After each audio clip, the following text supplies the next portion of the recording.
Okay, nakita na natin, syempre, ang lead star at ang director ng 366. But before anything else, we just want to say thank you again to all our friends from the TV, print, and online media for joining us here today. And a little reminder, we'll be limiting to 2 questions per press, and that already includes your follow-up question for us to accommodate everyone.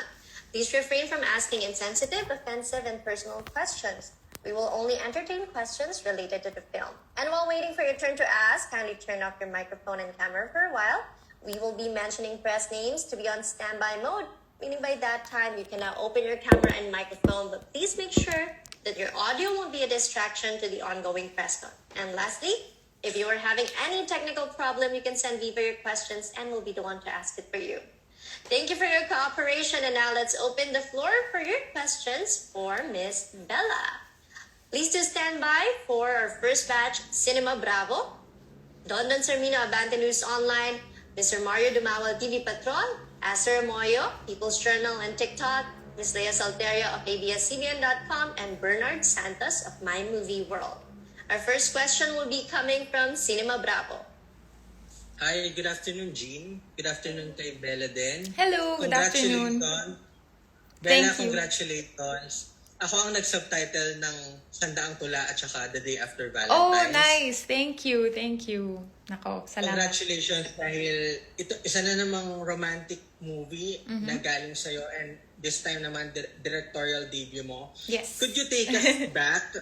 Could you take us back to that moment you realized that you wanted to write your own film, not alone direct this film? When was that moment, and how did that motivate you to realize 366 as your film directorial debut?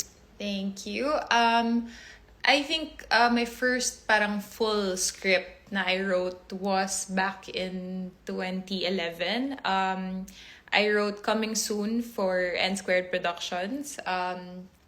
That was starring Boy Tukison, Andy Eigenman, Liza De Castro, shocks, hindi ko na maalala, Cholo Barreto, and many, many more.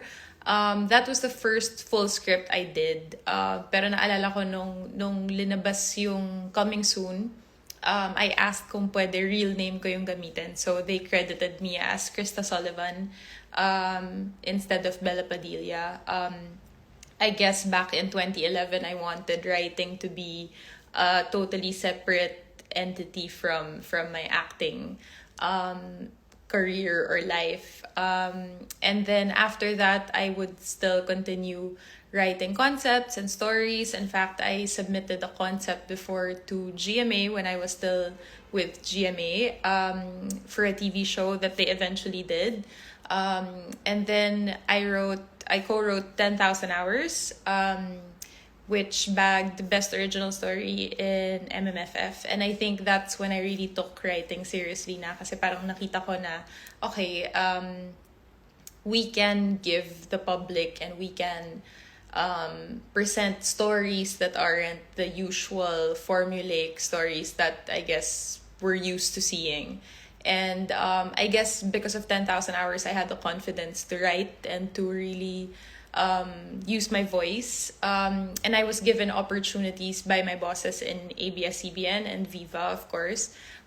They pushed me to really start telling my stories. So when I moved to ABS-CBN, I had several meetings with Ma'am Charo, Tita Malu. I also had meetings with Boss Vic, Boss Vincent, and they would constantly ask me to pitch stories.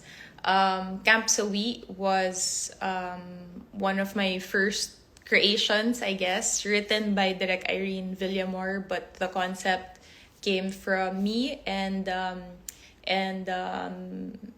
also Look at First Sight. The first full script that I wrote in recent time would be Last Night, starring Tony Gonzaga and Piolo Pascual. And I wrote Apple of My Eye for Dreamscape for I Want TV.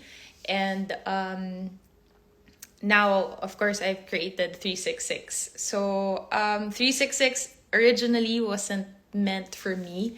I didn't want to act in this because I was told I was going to direct this film. So originally I wanted someone else to be the actress for 366. And then the pandemic happened. So alam naman natin lahat nahirapan ng pandemic. And there were a lot of actors who didn't want to work, which I understand. Syempre, mahirap yung biglang sasabak sa bubble, sa shooting life, and syempre, walang kasiguruhan sa pag-shoot in the middle of a pandemic. So, hindi ko pinilit yung original na vision ko for this. And when they said na, when Boss Vic said, and Boss Vincent said na, ikaw na rin to, like, ikaw nang gumawa ng project na to, I didn't think twice. I said yes. There were many people who have been telling me in the last, I guess, 4 to 5 years na it was time to direct already. Pero hindi ko, parang I guess in a sense, hindi ko pa siya gustong gawin nung unang sinabi sa akin. Kasi nga, ang dami pang dumadating na blessings, ang dami pang ina-assign sa akin ng mga pelikula or TV shows. And syempre, more than anything, I'm still an actress before I am a writer or a director. So, lagi kong inuuna yung mga binibigay sa akin na acting projects or acting assignments. So, nung pandemic, I guess, dun ko talaga siya napag-isipan ng seryoso na bakit nga hindi. And obviously, marami tayong mga kapatid sa industriya na lagi natin nakakatrabaho, mga crew and production na syempre, nag-alala din kami nung team during the pandemic na baka wala silang ginagawa or wala silang trabaho. Kaya naisip namin na i-push na talaga at i-shoot yung 366 during the pandemic. So, ayun po. Sorry, ang haba ng sagot ko.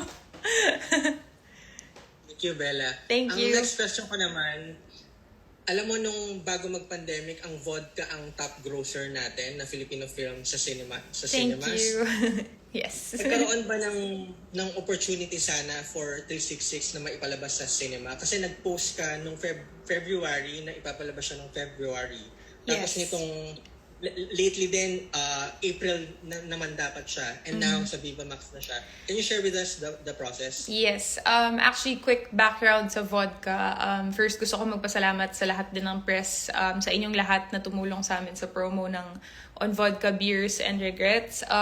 Nagsushoot ako sa Korea nung February 2020, nung nabalitaan namin na meron ng pandemic and na, I guess, nagkaroon na ng flight risks, yung mga sinehan unti-unti na nagsasara, pati yung mga, I guess, establishments and businesses na kilala natin, isa-isa na sila nagko-close. So, honestly, takot na takot kami nung lalabas yung On Vodka Beers and Regrets kasi yung first week namin, yun yung week na talagang nag-start mag-close lahat. So, una gusto ko magpasalamat sa lahat ng nanood ng On Vodka Beers and Regrets kasi kahit papano we were, like you said, the highest grossing film for that year. And we hit way above the target that we thought we would. So, I'm very, very thankful.